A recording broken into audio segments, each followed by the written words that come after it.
we are missionaries. We are mission to a group of people.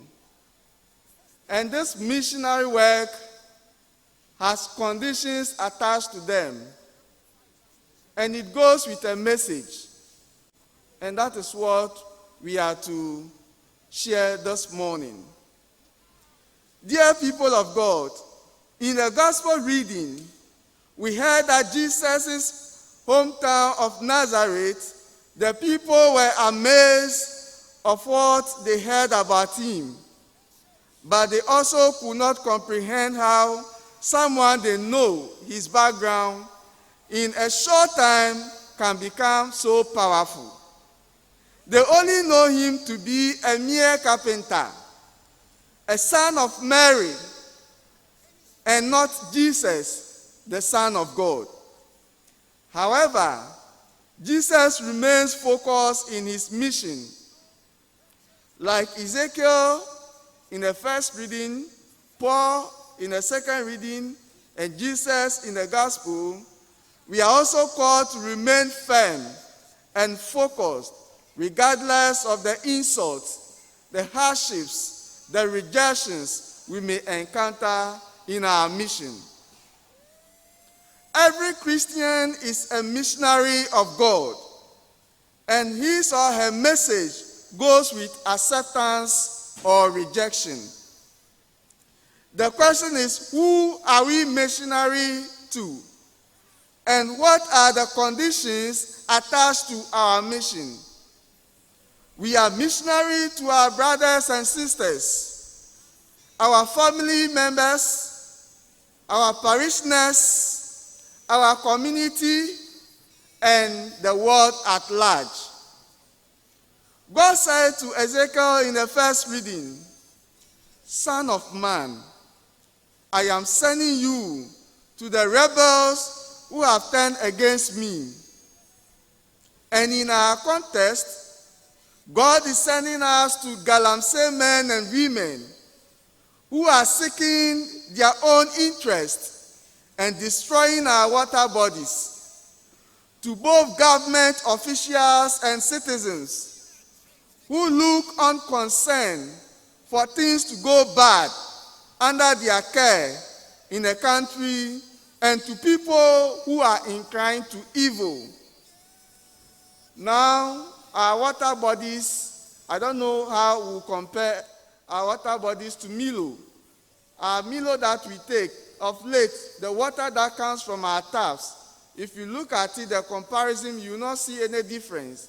I don't know your communities or your various homes, but where we live, sometimes when we fetch water from tap, we have to keep it for some time for it to get settled before we use them for washing, not even for preparing food or other things, because most of us are sitting unconcerned and we allow our relatives to pollute our water bodies.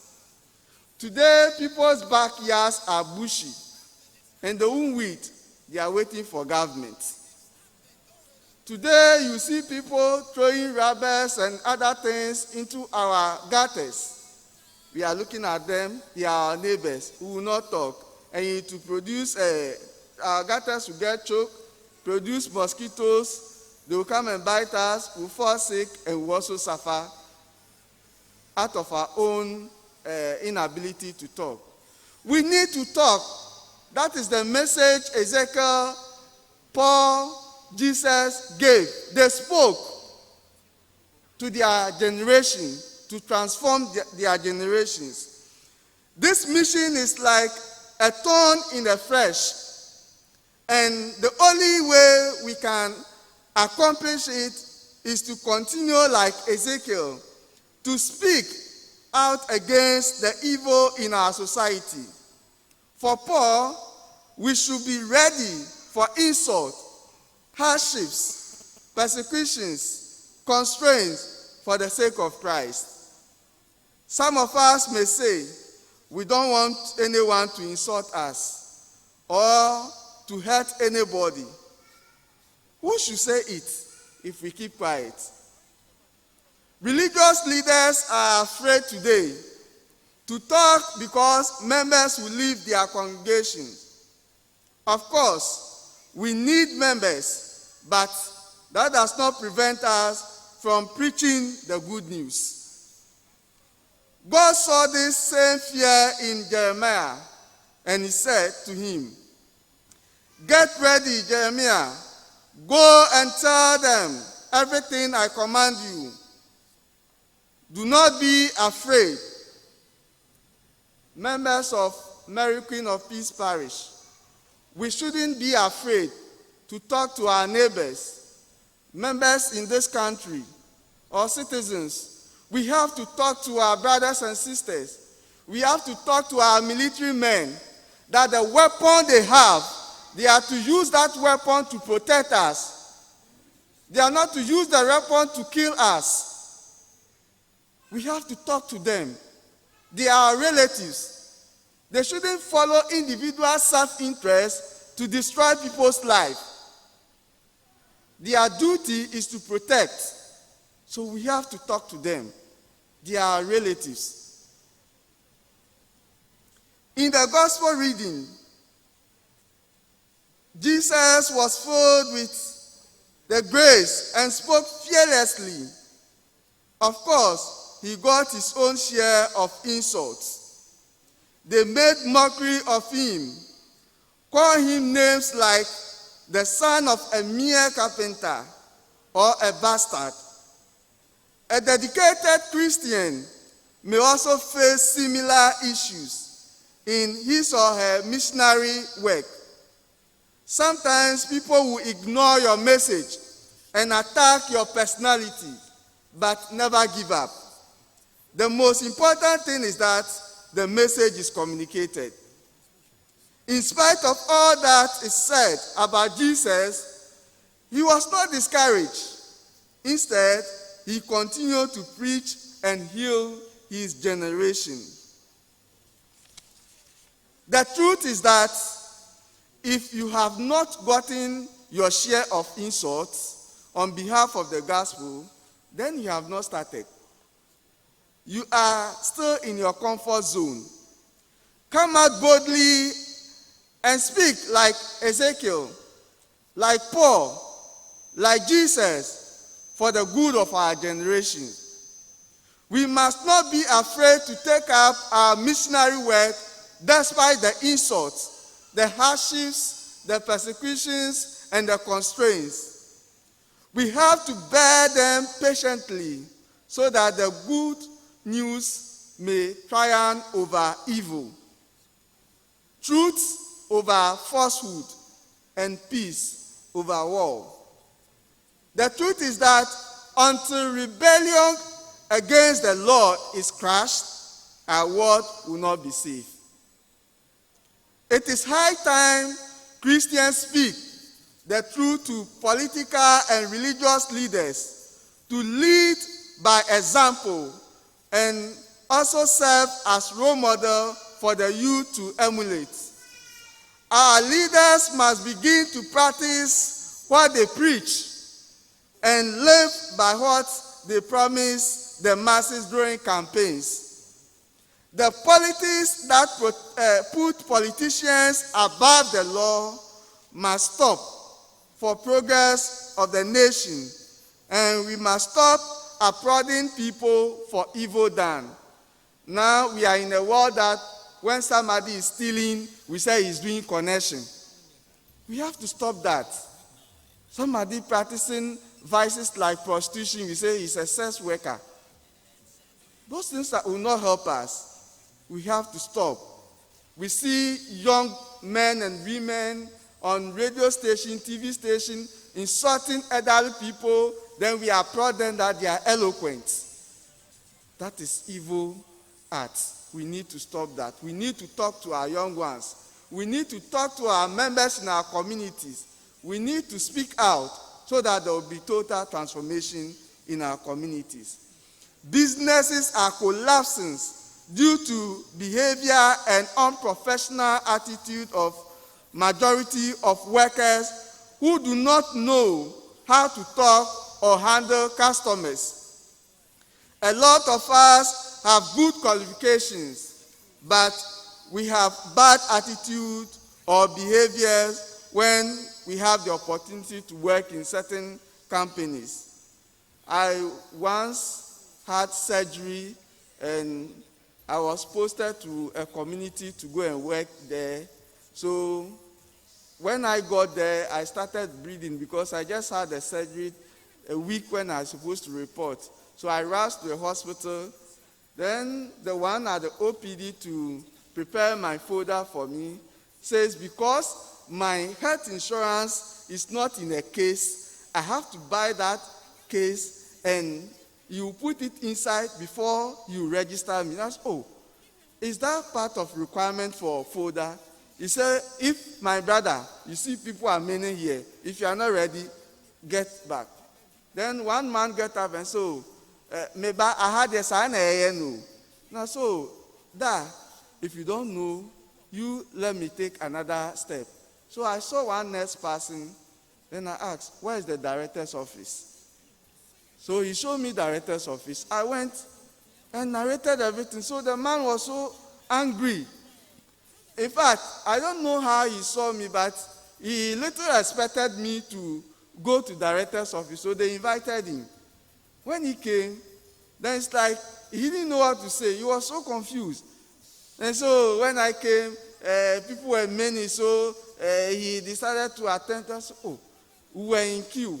It was my turn. So what is the problem now? So the director was angry and asked him to take my card and go and take my folder for me. But I told them, I do work in the hospital. That I go there, I take card twice before going.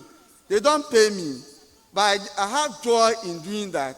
So I see no reason why somebody who is paid will not do his work well. Then the director said, so you are a health worker? I said, no, I only go and help. Then so take his card and treat him as a staff. I said, no, you should treat me as a patient who has come, not with a protocol treatment. In fact, I left the director's office, took a car to another hospital nearby for treatment. Somebody who is paid, and look at the way he's behaving. It is not only in the hospitals, it's in our public sectors. The way we talk, the way we communicate has collapsed so many businesses in our country, and we attribute that to the government. Let us change our attitude. What will you gain as a staff or a worker if you allow your bad attitude to cause financial loss to the company that feeds you every day? As a staff, how is your behavior towards those who come into contact with you every day in that organization in which you work? Are you arrogant to customers? Do you disrespect those who come to you for information or assistance? Do you carry the problem you have from home to work and pour that anger on innocent customers you engage? Do you know that those strangers you talk to anyhow or disrespect can be angels? Do you know that the person to whom you are showing that bad attitude may be the answer of your prayers that God sent to support you? Be careful, because everything has an expiring date, and you may lose your position one day if you don't take care. As Christians, especially Catholics, we must know that we are the voice of the voiceless, so we must speak the truth regardless of the rejections. We should remember that Ezekiel indicated in the first reading that it does not matter if a prophet is recognized or not. What matters is that the prophet speaks the word of God. Dear people of God, let us speak to transform our society. Let us begin from our homes by checking the attitude and dressing of our children before they come out, because charity begins at home. And when we talk of checking our children, most attentions are on the ladies. The men too are part. Of late, there's a kind of dressing where the men or those boys dress and pull their trousers down. Then you see the boxers showing.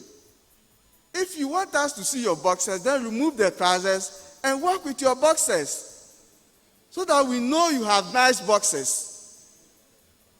The man Octofisa, because he was not having bottle so much, that is why when you tuck in, you see the trousers going down, and we have copied blindly. You see our young ones doing that. And you see our ladies in those dresses. And sometimes you look at the chest, the interesting part is they'll put Jesus' crucifix at the middle and begin to crucify Jesus again. And they will come from our homes. Our parents will be looking at them, coming out from our homes. We need to talk to them. Because when they go out, they'll ask, whose daughter is that? Whose son is that? That is why they were referring to Jesus as the carpenter's son, or the son of Mary. So the same thing, you'll be at your home, but they will be making reference to you in a negative way. Let us speak. Let us talk to our children so that we can transform their lives before they grow. Remember, if we fail to talk today because of insult, the same people may grow with bad attitude to physically attack us with weapons one day, or grow to occupy certain public offices to deprive us of what is our due, as we experience today in our public offices, where corruption is the norm of the day. May the Lord give us courage to speak the truth, no matter the rejection. Amen.